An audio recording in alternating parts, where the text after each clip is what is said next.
Hello, ladies and gentlemen, and welcome to Compliance4All's live webinar on quality by design for development and validation of analytical methods.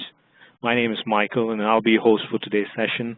And on behalf of the Compliance4All team, I'd like to thank you all for being part of today's webinar session.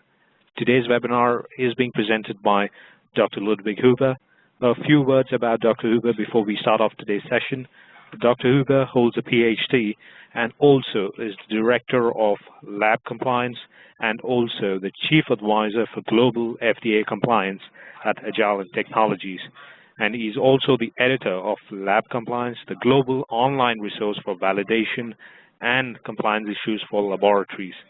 And Dr. Huber is also the author of books Validation and Qualification in Analytical Laboratories and Validation of Computerized Analytical and Network Systems. And we are honored to have Dr. Ludwig Huber with us to present today's webinar session.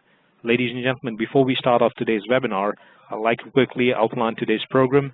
This webinar is for a 75-minute duration. First, Dr. Huber will take you through today's webinar, highlighting the areas he would cover, and then share with you his presentation. And also would like to inform all our participants today that once part of today's teleconference, you've been placed on mute and would remain so until the Q&A begins. We have a couple of minutes at the end for your question and answers, but if you do come up with questions during the session, please post them in the Q&A panel or the chat column. And for any reason, if you do get logged out of today's session, please follow the same procedure to join in again. Now that we're all ready, I request Dr. Huber to take it from here. Dr. Huber? Yeah, thank you very much, Michael, for introducing me, and welcome everybody joining us today. This presentation is about the development and validation of analytical methods and procedures using the relatively new quality by design approach, and this seminar should give you a good understanding of the FDA and international requirements of industry practices, and secondly, how to implement the new QbD approach in the most cost-effective way. And the presentation should serve two purposes. First of all, to give you that good understanding on the requirements and strategies, and secondly, and even more importantly, to make you familiar with reference materials that should help you to easily implement what you have learned today in this seminar. So, this slide gives an overview of the content of today's seminar. I will start with a brief discussion on the general principles and the key benefits of quality by design. I will then continue giving you an overview on QbD, first for analytical laboratories, and then specifically for analytical methods, which is very important. And then before the end of the first part, I will talk more into detail about the QbD approach for method validation that includes 4 steps. And next, I will go into those 4 individual steps, and I will always try to compare QbD with traditional method validation, as you know it all from the ICH Q2 and also from USP 1225 process. I will start with defining the analytical target profile when I talk about QbD, then talk about the method, design, and development. These are all the steps. And one characteristic of QbD in general, and also specifically for method validation, for method development and validation, is to base testing. What and how much to test is very important on a justified and documented risk assessment, which plays a very important role in this QbD approach. I will then talk about the validation experiments and the documentation, which is very much in line with what we know, the ICH Q2, USP 1225 approach. And then I will conclude the session by going through some activity that should be done during ongoing routine use, where we also can see one of the real benefits of QbD, which is a little work when we transfer an analytical method. So this would be then the end of my presentation. And as Michael said, we have if you have a question now during when I talk, it would be best to put it either in the chat box or in the Q&A session, in the Q&A section. which you have on your screen, because I will start at the end of my presentation.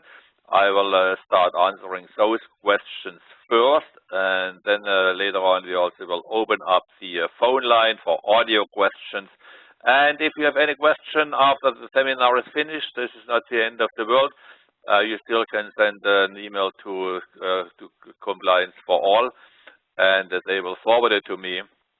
If it's not an administrative question and the technical questions, of course, I will answer in a relatively probably within about maybe 2 or 3 days time frame.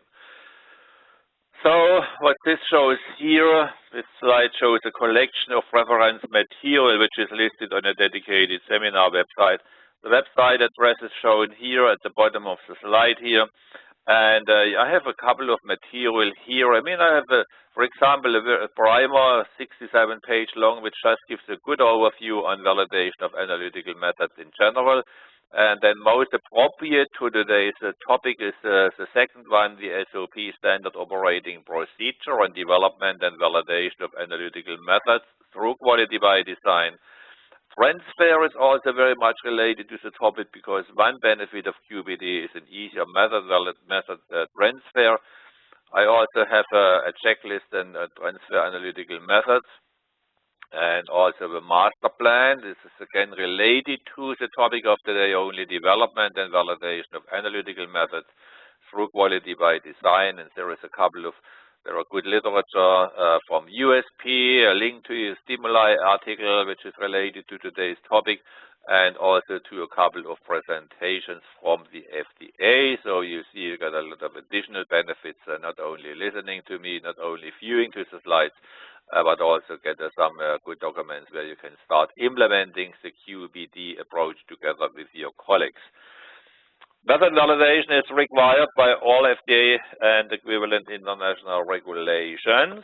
And this slide shows a text of FDA's Drug GMP Regulation 21 CFR Part 211, paragraph 165. The required validation parameters here are also listed are accuracy. And they are shown here: standards for accuracy, reliability, sensitivity, specificity, reproducibility, that you can find in the regulation about testing. And section 194 here, that's the text section 194, they define the required laboratory records related to analytical methods. And it's very important that you are aware with which type of documentation should be available. And it also states here, and I think this is very important, especially when we verify analytical methods, when we transfer analytical methods, the suitability of all testing methods, no matter who has developed them, shall be verified under actual conditions of use. The FDA and other organizations have also developed a couple of guidelines for method validation. Specifically for method validation, the most important is the ICH guidance for industry, ICH Q2, text and methodology. And in Europe, these ICH guides have the status of a regulation, and in the US, they are more equivalent to the FDA guidance documents, which is basically not too much different here, because the inspectors will ask anyway.